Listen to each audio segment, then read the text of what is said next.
And welcome to the Comic Corner.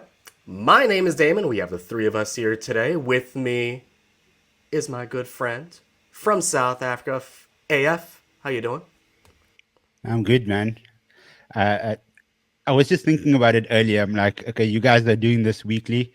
I pop on every 2 weeks or so. And yeah, it just like it feels like something that like I end up looking forward to so much. I'm like, okay, great. I get to prepare myself. I get to amp myself up. I get to join my two buddies, and yeah, it's like one of my favorite times of a bye week. Yeah, Of the month, 2 times of the month-ish, yeah, sometimes three if the weeks work out like that. You know how it is. And then on the yeah. West Coast, from across the ocean, then all the way over the West Coast, we are an international show. Our good friend Fat Thor, buddy. How you doing? I'm doing good. And I just got to echo AF statements. This is like, I look forward to this all the time. Don't get me wrong, Damon. I love when we're, our show every week, but I really love when it's all three of us together. And especially this week because we are talking again about one of my favorite books that I've been waiting for AF to catch up on. And we have a slew of awesome books to talk about this week. So I just cannot be more excited. We have a lot of good Yep. comics this week. As always, it's always a good time to be a comic book fan. Here's a rundown for today, our highlights. Waller has won. Absolute Power issue 1 is officially here. We're no longer counting down. We're no longer at issue 0. This is issue 1. It is here. I'll give you my thoughts on it because I've read it. A new villain emerges in Space Ghost. Space Ghost number 3 has come out. We'll talk about that. And you know it's better than a free comic? A great free comic, and I'll talk about that. Lilith number 1, available for all for free on the interwebs, so go check that out. We'll talk about it. But first, we have the news! We still do news here when it pops, and when big news pops that we should talk about. And this is pretty big news. This is pretty large news. This is news that we almost talked about last week, but it was just still a rumor. You know, it was a leaked image, and, sometimes a leaked image isn't, the best, the most reliable source. Things can change, things can be manipulated, and oh boy, we'll talk about that in a bit. But this is official. So we do know that the Zeb Wells run of Spider-Man is ending, The Amazing Spider-Man, and now we know it's next, and it's not an ongoing run that we originally thought it was going to be. It is actually a 10-issue limited series, kind of like as a buffer between, give everyone a break. But, oh, is this a break? Because this is called The 8 Deaths of Spider-Man. Peter Parker cannot catch a break at Marvel Comics right now. Only Ultimate Peter Parker can kind of catch a break, just a little bit, but he did lose Aunt May in the process. We have a slew of creators on this. Joe Kelly, Justina Ireland, Ed McGuinness, Gleb Melnikov, and more. This is a 10-issue Amazing Spider-Man epic coming this fall. Fat Thor, I'll start with you. Does this pique your interest? Are you intrigued? I'm tired, Damon. I'm tired. I'm just tired, dude. I don't know. It's like, so we've talked about this before, and as someone who has not been reading the Zeb run and is kind of lost on what's going on with Peter at the moment, I've been wanting something where I can jump in fresh and like something where, kind of a restart, which is again why I've been loving the Ultimate Spider-Man. But this is just, this is a problem with all comics. I don't want to say just Spider-Man, like the whole death thing. I mean, we had the death of Doctor Strange, which I did enjoy, but it's just like, we know he's coming back immediately after. So I don't know, from this, what I'm hoping is, again, something that we've talked about before is if this is the death of Spider-Man, death of Peter Parker, let him be dead at least for a little while. Like, put all the money in Ultimate Spider-Man. Like, let's just bank on that for a little while. Let our 616 Peter kind of chill out, and also bank on Miles. Miles's series has been so good the past like 2 years. So just put everything into Miles, let Peter rest a little bit, and then, like I said, we already have our Ultimate Spider-Man, which is, at least for me, again, coming from the outside looking in, everything that I want from a Spider-Man run. So it's like I can't really think of what else I would want from the Peter Parker run after this, other than what we're already getting in Ultimate Spider-Man. The thing is, though, that like Peter Parker and Spider-Man, it's a money grabber. So I mean, they know That's just that my hope. if I know they won't do yeah, it, yeah, no, no, but no, yeah, that's a for great sure, point, and though. they know that people's going to buy those comics regardless. So if they kill him off and they decide to bring him back in about 3 to 4 months time, they definitely will, because they know they're going to be selling issues.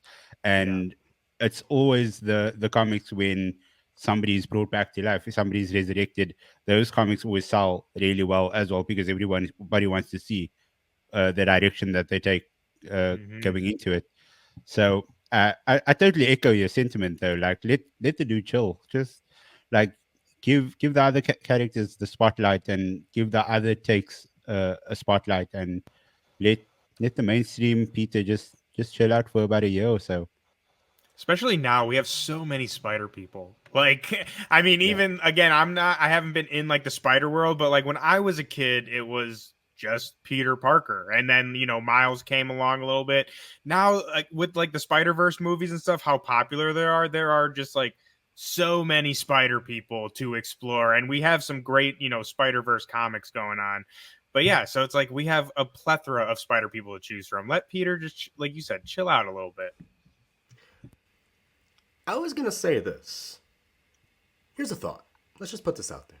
Who says Peter Parker's dying 8 times, right? There's a lot of different Spider-Men. I hope this isn't Miles. Miles should be right now like the main Spider-Man right now. Yeah. We But will who riot says if this is who Miles. says this has to be Peter Parker? It could be another Spider-Man. I don't know. That's a Am I good point. interested though? Am I interested though? I don't know. Not really, to be It's honest.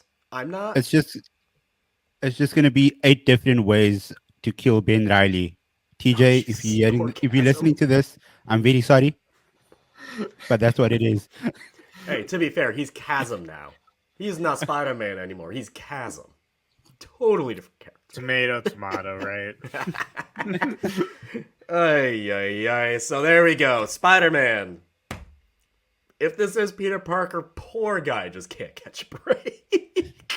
8 deaths. That is I think I 8 love times, buddy. that point though that you bring up. I think like whether or not it's true or not, I think that's a really great thing to think about, right? Like what if this is kind of purposely misleading how it's 8 deaths of Spider-Man. So I like that thought process, Damon. Who knows? I think it's a good creative team. I'm interested to see what they bring to the table. Is this just a Spider-Man story I'm looking for right now? No. Fortunately, Ultimate Spider-Man is. Moving on to our reviews for the week, because I like being critical, but I want to be positive, and I'm going to be positive about this book, and I'm going to be spoiler-free about this book. Absolute Power #1. DC's big event, finally here. And man, is this thing just bombastic straight from the start. Oh man, this is gonna be a cool event. This really does feel like things have been leading towards this. AF, I believe, brought this up a long time ago, since we've been doing this show. And he's right. Green Arrow does play a fairly decent role in this. We see this in this first issue, so that is very exciting. But all of the elements going into this play a role, and you can see like Waller's manipulation across most of the Dawn of DC books, and even like the little mini series that we got within the Dawn of DC continuity, like get their little moments in here, just in the first issue alone, which I thought was very cool. So I liked it. I really did like it. The beginning of this, I will slightly spoil. If you want to mute me, that's absolutely fine. I don't think this is a huge spoiler, but this is just how this sets up. And by the way, this is Mark Waid and Dan Mora on this book. Dan Mora's art in here, phenomenal. Mark Waid at the very beginning of this, the creative direction on how Waller is able to manipulate the people of the world into believing something is so right now very timely because and comics are a reflection of our time because Waller is using high-end technology without saying what it is to hack and use AI to make people think that they're seeing something that's not real and everything that they're seeing is AI generated and people just believe it instantly. Manipulating the media into thinking something, hacking websites into like portraying these images that are not real so people just turn instantly, right? I thought that was that's your hook at the very beginning of this, and then there's a bigger reveal later on okay, we know that this is part of the event.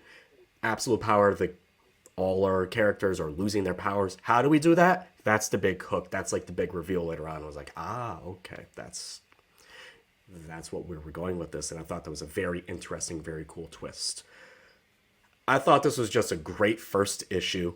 Hooked me immediately. Got me very interested in like the Task Force 7 book that's coming out. I mean, I've been reading Superman, so I'm interested to see what the Superman book especially is going to be like going on in this because in the preview pages, yeah, if you've been reading preview pages, it's the first few pages of this book. We see Superman get shot. He goes down. Those are the preview pages, right? So what happens in the Superman book? There's also almost like a little epilogue at the very end of this, seeing where we can go for the rest of this 4-issue like main storyline where we have all the other little minis going off. I think those are just very well done. I really liked it. Highly recommend to pick this up. If you haven't been keeping up with anything, definitely read Ground Zero going into this. You will be lost. But Ground Zero is this is what's going on in every other book leading up to this. Especially if you haven't been reading Batman. The failsafe stuff plays a huge role into this. If you haven't been reading the House of Brainiac event, all you really need to know is like one thing, and then you get that one thing, and then you kind of know that just Waller's been plotting. Oh, that's what she does. She's been scheming. She's been manipulating. She wants to get the metahumans out of here. That's the end game.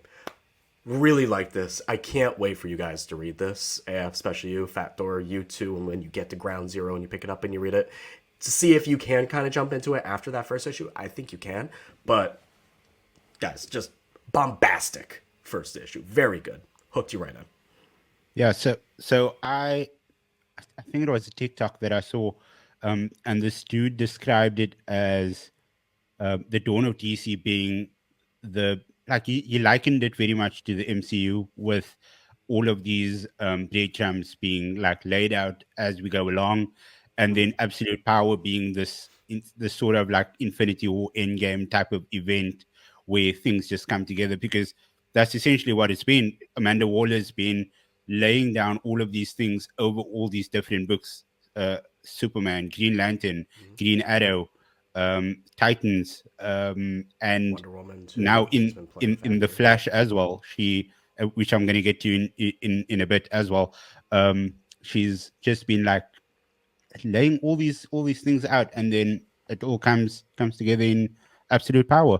So yeah, I'm super psyched. I'm super amped. I can't wait to read this. I've been looking forward to it. So yeah, as a DC guy, I'm ready for it. I'm sold. You guys sold me. Like I said, you guys know that I haven't been keeping up with everything. I've been reading like Wonder Woman, Green Lantern, but I'm just a fan of like, I don't want to say necessarily like events, which I am a fan of events, but like just the way you guys are talking about it, like the culmination of multiple storylines like coming together to one. I really like stuff like that. So that alone just piques my interest and will probably cause me to go back and, look up the Batman stuff and the Superman stuff to get the whole picture. So yeah, I mean, this totally interests me, and I'm excited to get onto it. I was going to ask you though, because again, I told you I was debating picking this up at the comic shop, but I didn't read Ground Zero, so now I know. So read Ground Zero first, and then hop into this for sure.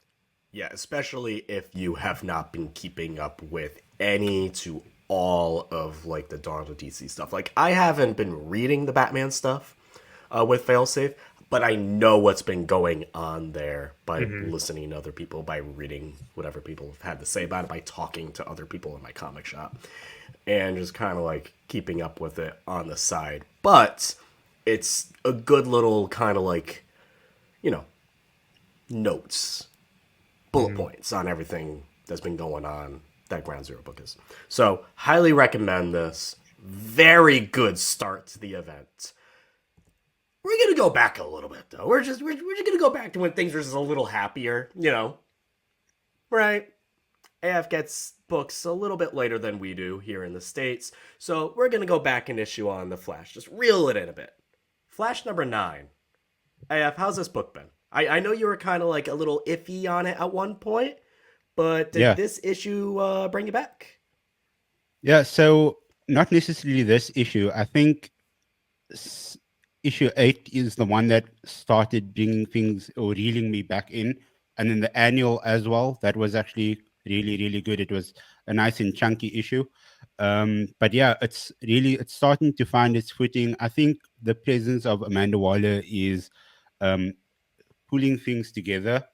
Um, Both Barry and Wally are sharing the spotlight, it seems, because Wally's stuck in this limbo between time and space, not really knowing where he is, and he's gotten to a point where it seems like he's giving up the ability to exist.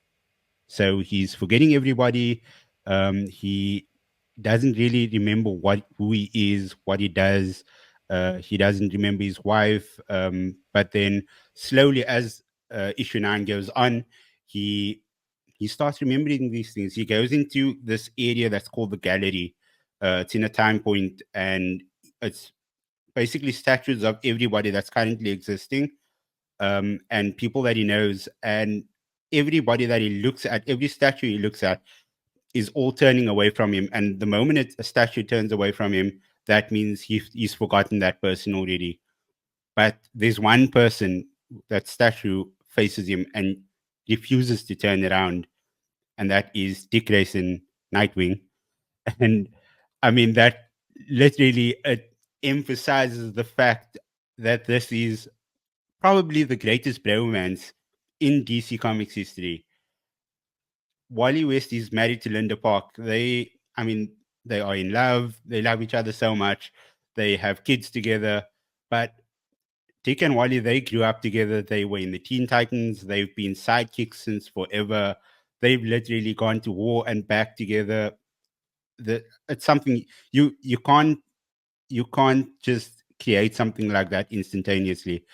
And this page that Damon's currently showing, I'm just going to read an excerpt quick, because at this moment in time, Wally doesn't remember who Dick is. So it's basically him trying to jog Wally's mind. And there's something that Dick says, "You once told me, change the way you look at things, and the things you look at will change." And he tells Wally further, "I don't know what's been done to you, but you're the best father, the best husband, and the best friend I've ever met." I mean, like, dude, that's that's amazing right there. And he just tells him, he begs him, to change the way that he looks at this, because whatever it is, because I think deep down better than anyone, people are all people have. And he's just like trying to plead to this humanity inside Wally, trying to just get him to see what's happening, because Wally's just telling himself that everything that's happening is his fault. He juggled too many things, he couldn't handle it, and whatever's currently happening is down to his inability to save the people that he loves. And it ends off where he says, "Goodbye, Dick. It's been an honor." And Dick says, "I knew you'd remember me." And that just ends this amazing sort of dialogue, because that's all that it took. And from that point forward in the book, it started jogging his memory. He started remembering things, and essentially, Dick Grayson is Wally West's lightning rod.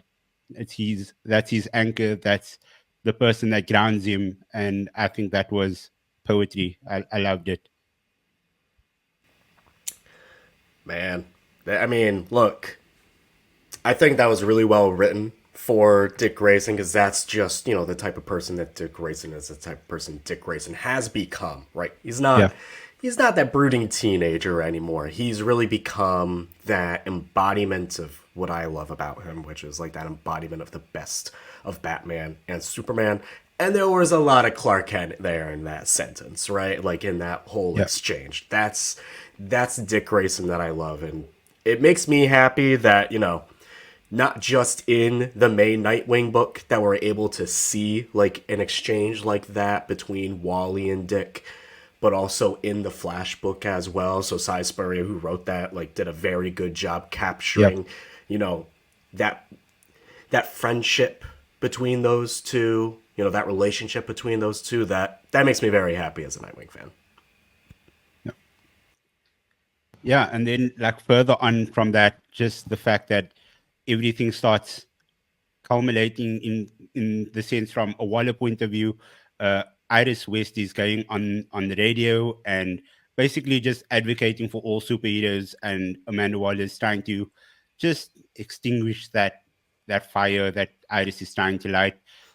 She's basically telling everybody that she's spreading propaganda that superheroes are bad, superheroes don't deserve to exist, and yeah, that's where we end off in issue 9. So I'm hoping that Yeah. there's going to be something amazing in issue 10. I think that's arriving at my comic book store this weekend. So I'm going to go pick that up. Well, there you go. That's very Amanda Waller, and that's very what's leading to this absolute power event that we just talked about. From Marvel, though, or from DC to Marvel. Ooh, oh, man. Ugh. Black Panther Blood Hunt #3. This has been surprisingly one of the most important tie-ins to the Blood Hunt event, Fat Thor. What'd you think about this issue? You've been keeping me up with this. So I really enjoyed this issue, and like you said, it is 100%. Like if you're reading Blood Hunt but not reading Black Panther, you're for sure missing a lot. But I gotta say, I got a little beef with Marvel on this issue because they, I mean, maybe I'm misunderstanding it, but they definitely got the order wrong on their checklist, because I checked like 3 different places online and in the back of the previous Blood Hunt issue, and it told me to read Blood Hunt #4 and then read Black Panther Blood Hunt 3, which that's what I did. But it is 100% supposed to be the other way around. Like the ending of Black Panther Blood Hunt 3 literally immediately leads into Blood Hunt, the main event, #4. And even in the back of Blood Hunt of Black Panther, it says next Blood Hunt #4. But then on the list, it's like I said, it's after. So I was a little pissed because I did it the way the list told me to do it. So I read Blood Hunt #4, was a little lost. Like, is there something I forgot between the issues? Which that happens often. We read a lot of books, hard to keep everything straight sometimes. But then I read Black Panther and I'm like, okay, this for sure was supposed to be before. So a little disappointed in that. I feel like it affected my enjoyment of the issue, right? Because it was a little out of order. But I mean, still really good, especially if you are enjoying Blood Hunt. Again, this is, in my opinion, very essential to what's going on. Like, kind of gives you the big reveals for the main issue. And again, as a mythology nerd, obviously, Fat Thor, we get more of Varney in the past, facing off against the East and West African pantheons with Bast and Khonshu. So I really enjoyed that stuff. I really enjoyed kind of digging deeper into that whole, again, kind of revealing why Varney is doing this in the first place. Like, this whole plan with Blood Hunt kind of gets explained here in Black Panther. So again, if you're liking Blood Hunt, this definitely is essential. And I mean, just to say really quickly, there is an awesome part of this where T'Challa is fighting, like, they're like fish people, but vampires. So it's like, Oh, the original vampires, which are like the Atlanteans, right? yeah, but they're like, Okay. like one dude's got like the fish face and stuff. It's freaking cool. Like that, Dude, that just sounds so badass. that's what I mean. Like, even if you're not enjoying the story, it's like that's just so badass. Like, just hearing that sentence, Black Panther T'Challa fighting fish vampires, like, it's dope. So yeah, definitely recommend it. I really enjoyed this issue. I think the first two were a little better. I don't want to say it was a unsatisfying ending because it's continuing in Blood Hunt. So yeah, I think it was great. I'm just surprised that, like, essentially the big villain reveal kind of happened in a tie-in. Yeah, literally. Right? Like, a little surprising. I don't know if I would have done that if I'm planning a big event, but it does get you to buy the tie-in, so you have that going on. I'm curious to think your thoughts on, like, the entire event when it ends. Because so far it sounded fun. You know, it kind of chugged its wheels a little bit at the beginning, but, you know, now it seems like it's cooking. So, that's Issue good. 4 got me, dude. Like, whoo, of Blood Hunt. You know what I'm talking about. I'm not gonna. We'll talk about it probably on another episode. We absolutely will. We're going to go back to a book that we talked about a few episodes ago, but now AF's got us, so we're going to talk spoilers for it, but very quickly for one part. And it was something Fat Thor teased when he talked about it. And that had something to do with Kamala Khan and something with the MCU powers of it all. Oh god, they're retcon. What's going on? AF, what happened in this issue since you just read it? Yeah, so it's basically the Inhumans. They showed up at the end of issue 3.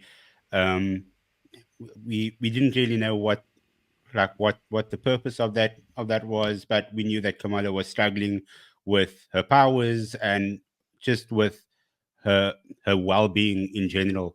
And I mean, it's right off the bat in this issue, they just try to find a way to stabilize Kamala Khan, and they end up finding out that the pterogenesis and the mutation, they're basically at war within a body. So it's like they struggling to coexist within Kamala Khan, and they basically make her undergo pterogenesis again.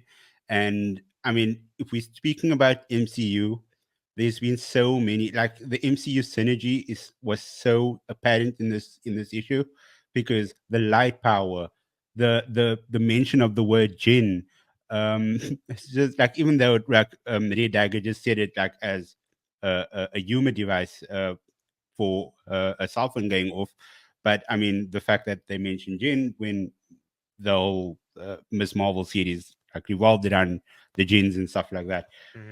But yeah, like I enjoyed it, but I feel like they could have improved certain things. Nitika, I think that's her name, Dr. Gaia, that worked for Orcus. I I feel like she's a very underwhelming villain. I don't know if you guys share my sentiment on that. I feel like 100% she could agree. have. Yeah, I feel like they could have given Kamala somebody better to go up against. The fact that she brought a zombie back to try and enhance that mutation from Kamala Khan, to create her own sort of Miss Marvel. Yeah, I just didn't like that entire point of view. I felt like it was like I enjoyed the writing for the most part of the series, but I felt like that part was a bit lazy. Yeah, I agree. I've been loving this series, but for not for the reasons of the villain, right? Like, at least for me, like, the villain just kind of there, and it's like, okay, Yeah, it's like the adversary that Kamala's got to face, every other issue or whatever. But what I really like is just like you were talking about, the going into her powers more, and I yeah, personally really enjoyed their kind of explanation in this of basically like the hard light. So Kamala that we know in the MCU, right? The hard light. That comes yeah, from her being a mutant. Like, that's her mutation, right?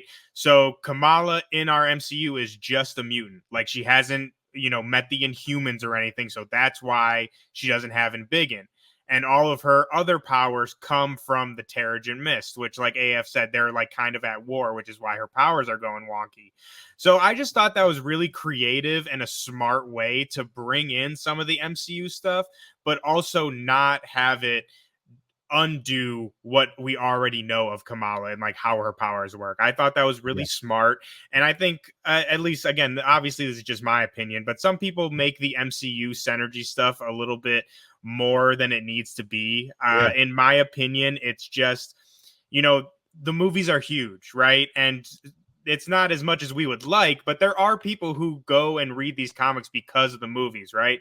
Yeah. So to have something in there to just kind of be like, hey, remember this thing that you like in the movie? Well, like, we have that too, but we also have a lot more stuff. I think it's a great way to bring more people into the comics. And again, it's not, in my opinion, anything more than just like I said, hey, look, here's something that you do like, so you can discover maybe more things that you like. Which, again, that's just my 2 cents on the whole thing. Yeah. But I really enjoyed the way they played on that. I think it was super respectful. And I think if it was anybody other than Iman Vellani, I think it could have been different. But I think she understands the the enormity of comic book source material, and then also, as you said, the MCU fans that want to get into comics afterwards. So I think she did well to like find that middle ground, just to like tie both of those together. But there's one thing that I want to just highlight quickly from a religious point of view, and that is the moment where she undergoes pterogenesis, and when she's in the machine, she's thinking to herself that the first time she did this, she saw Captain America and Iron Man, and they spoke Urdu to her, and she wants to know which Avenger is going to show up this time, and then it ended up being a Ami that she saw, and in that page, that artwork, which was so magnificently done. Um, Behind Ami's chair is a verse of the Quran that is called Ayatul Kurs. And that verse is the strongest verse in the entire Quran. And it's known as the verse of protection. So we are basically advised to say it whenever we embark on a journey, or when we think we're going to a dangerous place, just to like enhance the protection around us. And I feel like that was so amazing to include that on that specific page, because Kamala didn't know what was going to happen to her. It was a roll of a dice. She didn't know what the outcome would be, and to have that protective verse on that page, A+. Yeah, that page with that entire sequence they are talking about was absolutely, I think, my favorite sequence of the entire series so far. It just really encapsulates Kamala perfectly, and like you said, the small details. It's like they didn't have to, but they did, and it's just so Yeah. appreciative, and it's just brings everything, I think, together in that scene. I'm still a little traumatized by someone, I think AF said the name Gaia. And I was like, ah! Secret Invasion jump scare for me. What do you mean? What Secret Invasion? I've never heard of that show before. Who? What? Oh, yeah, exactly. I mean, look, when it comes to the whole MCU fan, comic book fan, we've discussed this before. Two different people, and I completely understand trying to introduce something to the comics that if a movie fan, a TV show fan wants to be brought in, can be a little bit of a nice gateway in something that is familiar to them. Totally understand that. We've seen that Marvel Comics, DC Comics, whatever, done throughout the years. It's just a matter of, can you do it well? Can you do it respectfully? Seems like in this case, the answer was yes, and they didn't go back and retcon anything. They just made things make sense for the characters. So shout out Iman Vellani, shout out everyone involved in this book for being able to do that very, very well. Thumbs up there.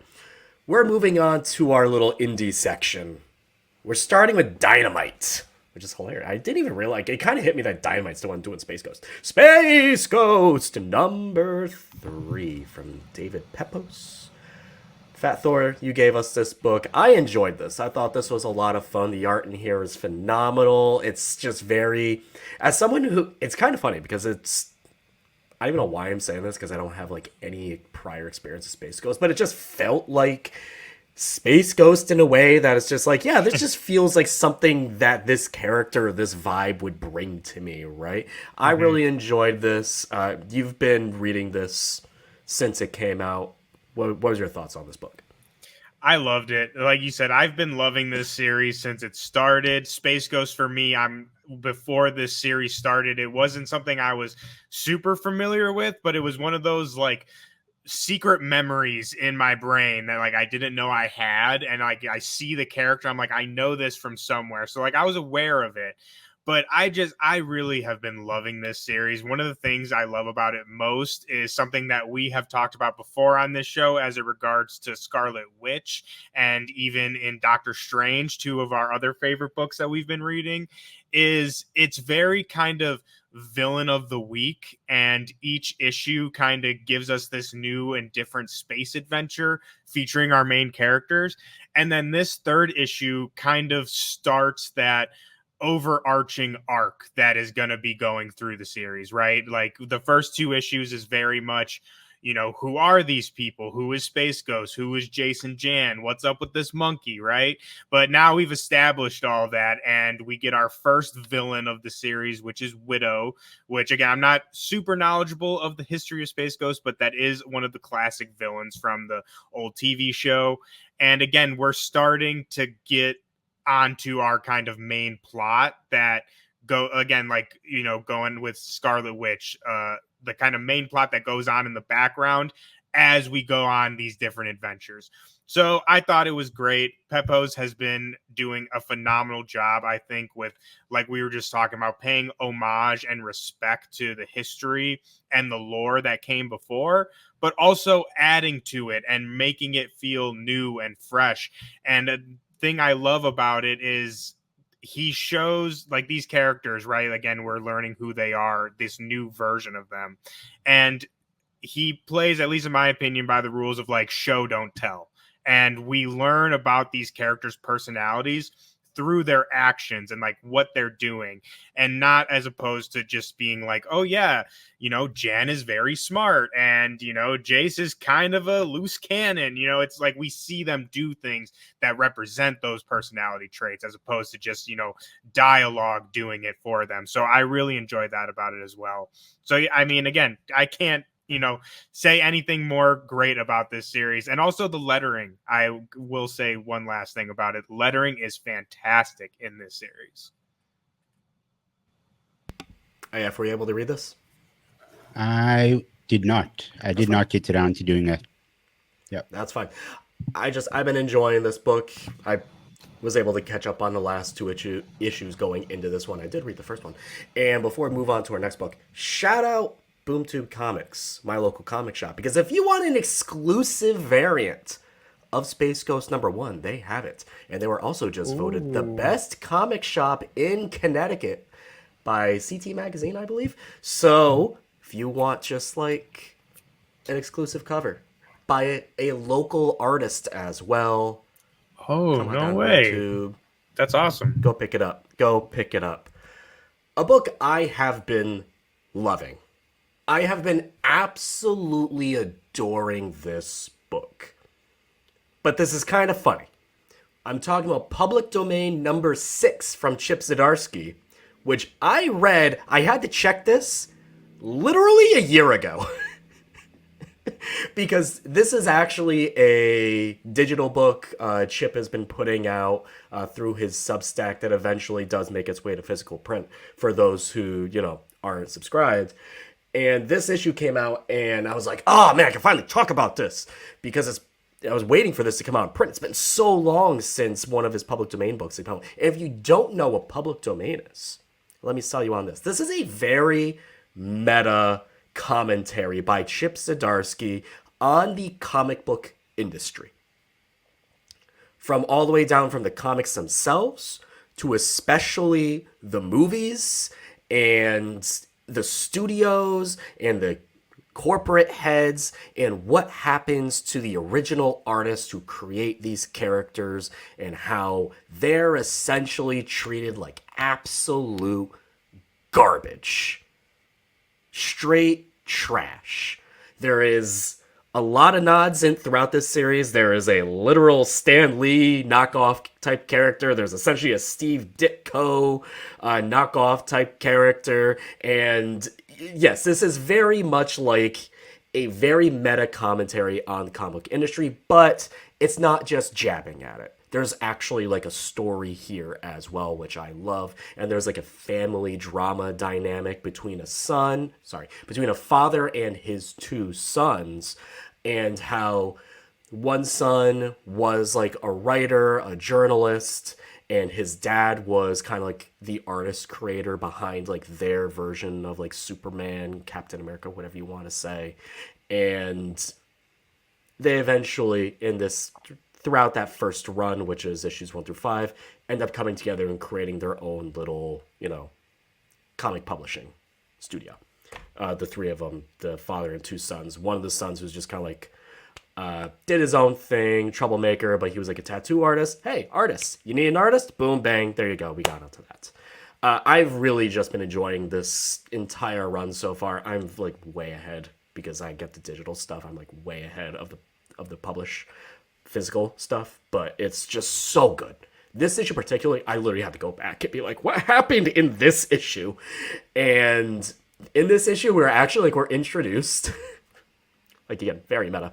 We are introduced to the stereotypical UK writer that comes in and makes everything cool. Like, oh yeah, that's so passe. I'm gonna make things edgy and cool. You can insert whatever writer you want to put into that role. There's plenty of them.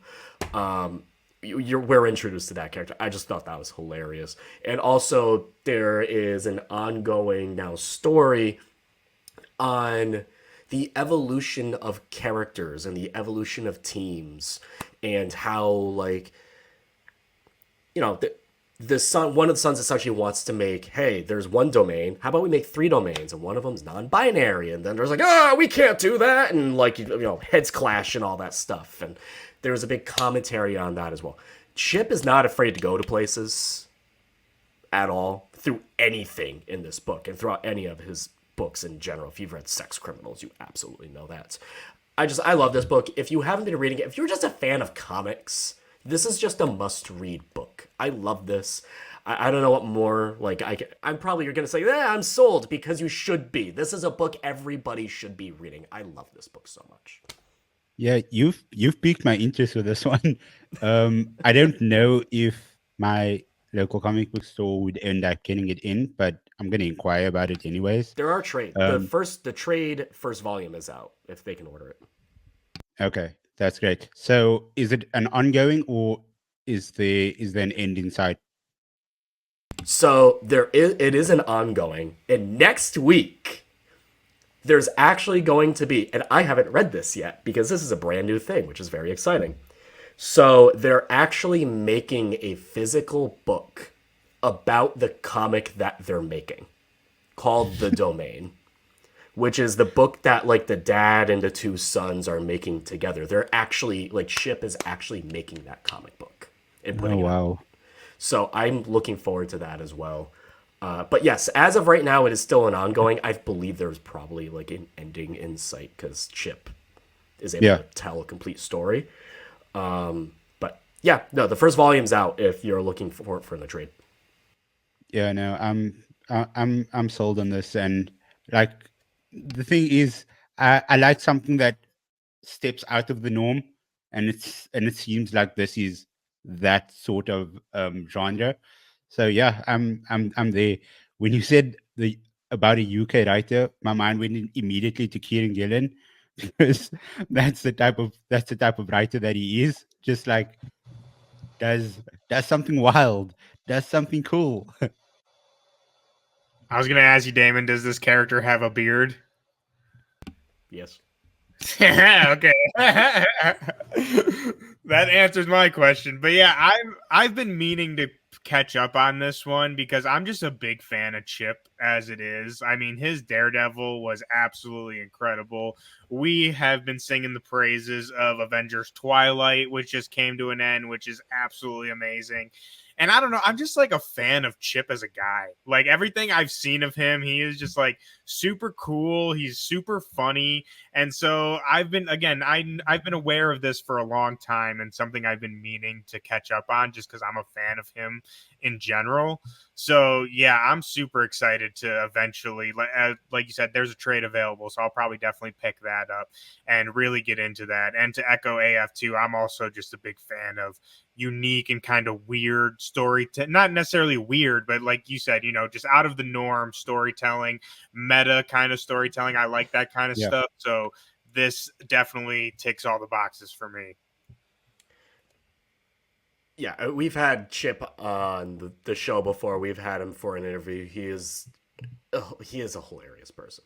I love Chip Zdarsky. Yeah. He He is refused just, to acknowledge your existence, by the way, at one point. yeah, yeah. He didn't think I was real because I actually quoted someone. I can't remember who I quoted. It was a writer who was doing a book at Marvel.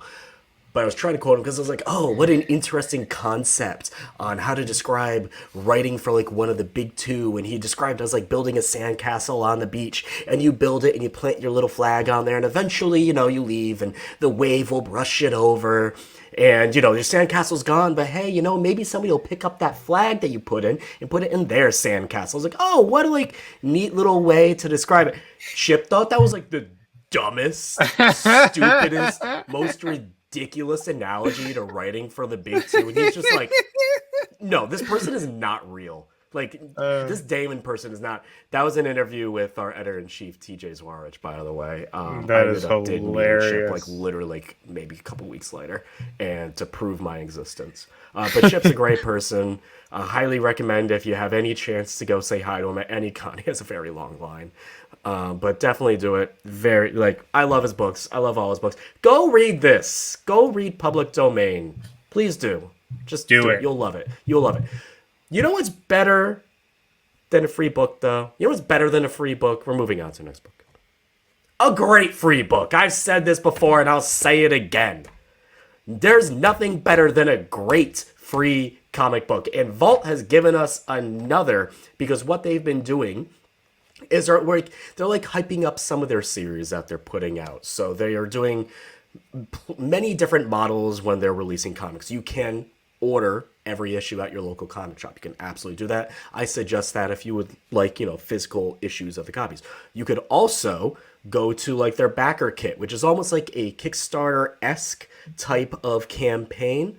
It's not crowdfunding per se. It is like it's building up excitement for the book. So you can then almost like prepay for the first volume or the single issues or the digital copies, and then you'd get like, your rewards as more people do it, just like you would with any type of crowdfunding campaign.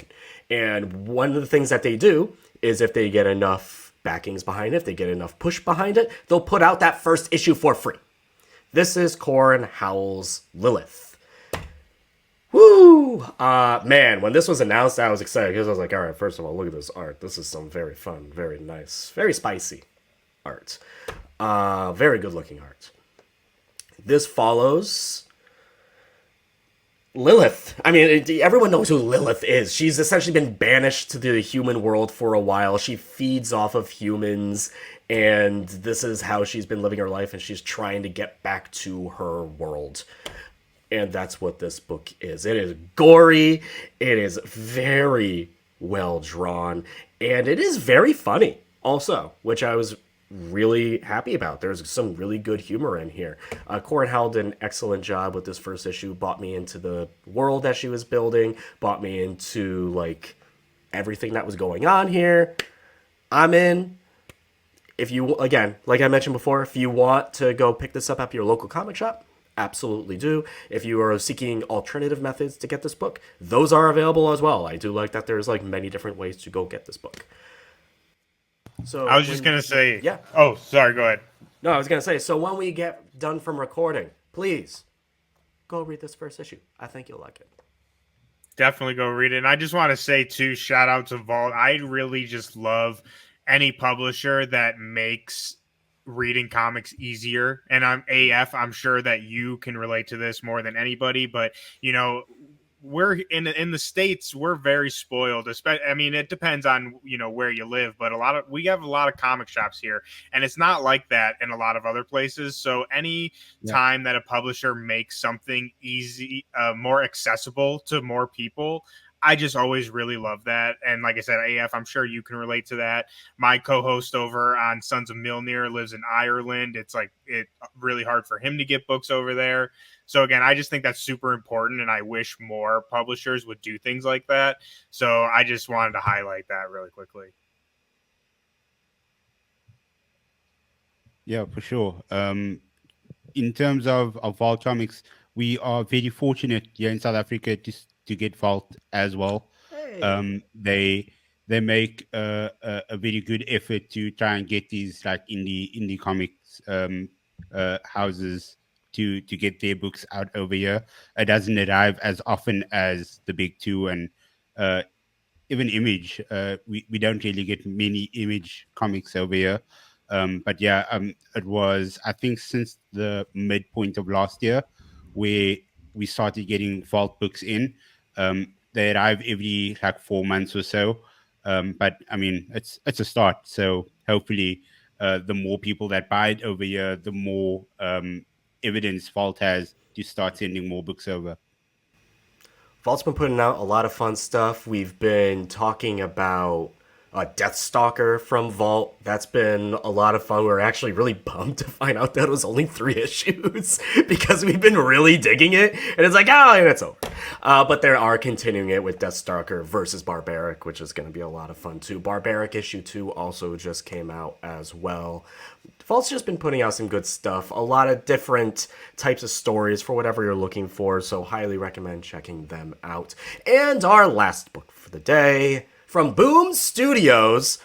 I confused Fat Thor with this for a little bit because I gave him this book and he's like, man, this is really a retro book for 2024. They're really committing to the bit here of this being like very vintage. And yeah, that's because this is an archive version, or, you know, you can call it a facsimile if you want, but this is an archive version of the one-shot, The Dark Crystal. You remember that that classic Jim Henson movie, The Dark Crystal. I'm not much of a person, honestly, like a dark fantasy type of person, but it was really cool just like kind of going back and seeing this comic book version of it. Fat Thor, what'd you think about this?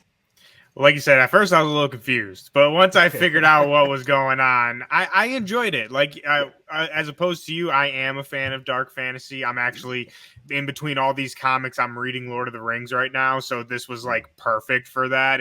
I mean, these what are they? Geflings, or I mean, they're basically hobbits. So yeah, it was like right in my alley of what I've been enjoying right now. I've been in a big fantasy kick. And as far as same thing with Space Ghost, like I have like these like hidden memories of Dark Crystal. Like I know I watched the movie when I was a kid, but I couldn't really tell you anything about it. So I enjoyed this. Like I said, I enjoyed it for the fantasy aspect. Excuse me, a little nostalgia, even though like I couldn't identify the nostalgia. It was like, oh, this is familiar, right? And yeah, it was cool. And like I said, it's always fun, I think, going back. And while this, like I said, you know, reissue or facsimile of an old issue, but I always enjoy reading older comics and just seeing, you know, the progression of art and storytelling and how dialogue is written. It's always fascinating to me. So yeah, this was enjoyable. Man, whenever I go back and read some old comics, it is crazy to me how like wordy they are. It's just so much narration, and it's like, wow. All right, let's let the pictures do some work here. Let's let the picture, and that's like the And progression. a thought of bubble modern for like comics. everything. Like now I will pick this glass up. Yes. Oh man, I just go back and reading old comics, no matter what they are. It always just gives me like a good laugh because I think years ago when I was like, I'm gonna go try to read every book Clint Barton Hawkeye was in, and God, that was like they could sometimes we call it homework, and Fat Thor, I know you called it homework. That was like an exam preparation, going back and just like, oh, Yeah. oh, this is heavy lifting stuff. Man, Stan Lee really loved using thought bubbles for everything. Dude, like I said, you will never ever question what a character is thinking in those books, not once in your life. Oh boy, oh boy. So those are our books for the week. We had a really solid week for books. We had a lot of different anything. That's what we like doing here. We go to our big two, but then we like dipping into our indie stuff later on. July is here. July is here. Again, happy Independence Day, happy America Day, rah rah USA, for me and Fat Thor at least. What books we got coming out this month? I was gonna at least say next week because I need to pull up. I ask this every week, and I'm like, all right, let me just pull up. What do we got next week? I got Avengers and Action Comics next week, but I do know this month we have a lot of good horror books coming out this month between Boom Studios, between EC's coming back. Very excited about those. Creep Show, I'm pretty sure may be coming out this month or not, but at least coming out soon. A lot of good horror stuff coming out in the comic book industry, which is very, very exciting. AF, what do you have coming up in the next week or two that you're looking out for? Yeah, so I want to go all in on DC this month. I mean, with Absolute Power, all of these tie-ins. There's Green Arrow, Green Lantern, the Superman books. That's still with the whole Brainiac stuff. Yeah, so I'm looking forward to all of those.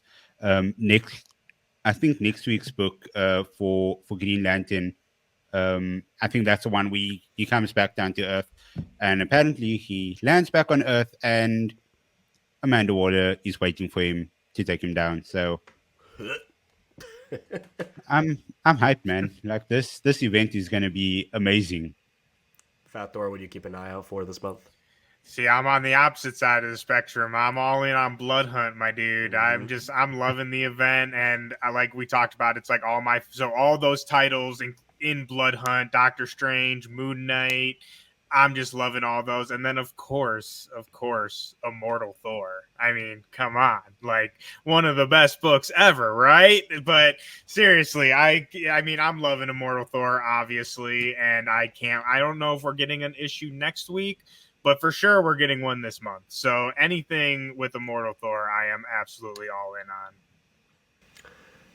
I would be questioned by AF as he would question if this was really me if I didn't bring this up, because Paranoid Gardens #1 by Gerard Way is coming out this month as well, and I am very excited for that. That is essentially coming out very close to my birthday, so happy birthday me. Here's a brand new Gerard Way book. MCR5 coming out soon too? Probably not, because I'm delusional. That will do it for this issue of the Comic Corner. We hope. I'm delusional. That'll do it for this issue of the comic. Oh, one last thing before we go. Another thing coming out this month: Deadpool and Wolverine in the final weekend. Yeah. Yes. A small little movie from Marvel Studios. A little indie project.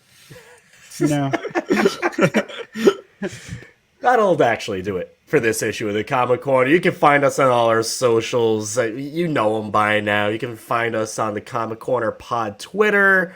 It'll always be Twitter. You can keep up with us on Agents of Fandom, on Twitter, Instagram, TikTok, Facebook, everywhere, Threads.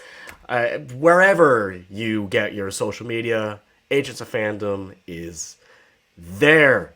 Go support your local comic shops. Again, shout out Boomtube Comics. Best comic shop and hobby shop in Connecticut. Deserved. And go pick up your exclusive variant of Space Ghost #1. I just blanked there for a second. That'll do it for this issue of the Comic Corner. Before I blow this anymore, we'll see you next time.